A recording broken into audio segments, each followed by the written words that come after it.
Greetings and salutations, Ranting Engineer back. Hope everybody is doing well with the COVID stuff that's going around. So one of the things that I saw on the internet not too long ago was people in the local Alberta government here pleading to the federal government, oh, we need a plan, we need a bailout for the oil and gas industry. No, we don't. We need a plan, okay? It's easy to go to the government instead of, it sounds like, please, sir, hand me some for the poor or some shit like that. We need a plan. And based on, my feelings towards the Liberal government this time, my feeling is they don't have a plan. They're scrambling. They just want to throw money at people instead of coming up with a sustainable plan for Canada. So, I'm going to put my money where my mouth is, although sometimes I can't talk too well. And here's a plan. You're going to go like, what? Here's a plan to fix some of the infrastructure and energy problems in Canada. You're like, whoa, so I got to break it into parts. Now, I'm not going to be arrogant enough to say that I can fix Canada. I'm not like that. But I can look at Canada as pieces of a puzzle they have to put together. I can also see the pieces that are broken. So before I go into that, a lot of the problem with humans in general is we like to focus on our little problem, okay? And politicians like to do that. So you get politicians from local areas defending their area. Now, in engineering, and yes, I relate everything to engineering because I'm an engineer, damn it, is a lot of times your problem is right there, but unless you look at the bigger picture, you don't realize your solution is way the hell over here, right? It's off frame where my hand is. We call that holistic engineering, as in looking at a whole entire picture, like a total energy envelope. So the problem is with this is you get people all the way across this country, people that aren't qualified, politicians, which I kind of throw all together, that don't see this. They see only their little bit and don't understand we could help everybody with a greater picture. So this is my attempt at a greater picture. Now, when I look at all the stuff that happens in Canada, one of the biggest hindrances is people in other areas not having enough knowledge to make good decisions. Okay? Dumbasses, if you want to call them that. Okay, what I don't like is people defending their own little territory, thinking they're doing well, i.e. politicians, mayors, people that come up against technical people like me with no idea, with a feeling more than, we'll say, the math. And you've heard this rant before. Where am I going with this? So if I were allowed to look at Canada in its entirety and think, how do we fix this so that we are more sustainable? And that's what I'm hoping this virus has kind of peeled some eyebrows back on people out there, is that, you know what? Canada isn't sustainable on its own. We rely too much on overseas products. Our oil and gas really is dependent upon shipping overseas, etc., etc. But if we could fix Canada in a way that we're sustaining on our own, i.e., we start with survival, okay, and then we figure out the things that make us thrive. So where am I going with this? All right. So let's talk about water. And you're probably, what? I thought you were going to talk about energy. Okay, back up a little bit. If I look at Canada as a complete sheet and I get rid of all the politicians and all this other stuff, because as an aside, I don't need the National Energy Board telling me I can't put in a pipeline because somebody doesn't like it. I have codes, I have regulations. Man, I got rules like you wouldn't believe. I've taken an oath as an engineer to design stuff in the best interest and safety of the general public. Now, not every engineer is like that.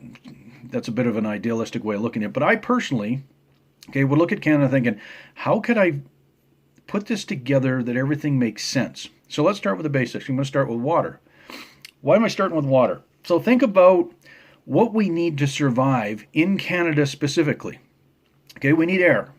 Without air, we die in about 3 minutes. But we don't have a distribution problem with air. Air is everywhere. So I'm not going to talk about that. So next up is water.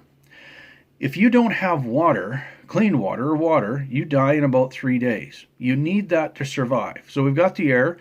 We need to make sure that we have the water. Now on top of that, we need to have food. If you don't have food or nourishment of some form, in about 3 weeks, you're dead. That old 3-minute rule, 3 minutes, 3 minutes, 3 days, 3 weeks, air, water, food. Now, to put on top of that, especially in most of Canada, you've got to have heat, which kind of goes with shelter. So we'll put those together. You have to have a domicile to keep you safe from the elements, specifically cold, and you've got to have some form of heat inside that domicile to survive the cold. Or most places you'll probably die within a year, right? Now, an argument could be made for medicine, for medical. No. And people are going to, what? What are you talking about? You don't have to have medicine and medical support to survive. It's one of those things that helps us thrive. You need to understand the difference. And this is not an argument, this is telling you. I can survive with air, water, food, and shelter. I might survive longer with medicine. I might have a better chance of surviving with medicine because of what's going on. But essentially, I only need those certain things to survive. And then we build on thriving. So where does water come in? Now, I also want to say, I want to take all the stuff I've talked about in my energy series and apply it here. So lowest carbon footprint, highest efficiency, best use of resources, kind of put it all together at the same time. So let's talk water. The biggest scam going right now is we are taking what we call good water, bottling it in a hydrocarbon in solid form, and selling it to ourselves, to the public, at brutal markups. Everybody needs to give their head a shake.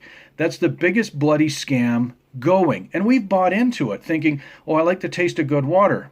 You know what? Some of this water is natural spring water. You guys need to... Anyways, and I'm surrounded by it.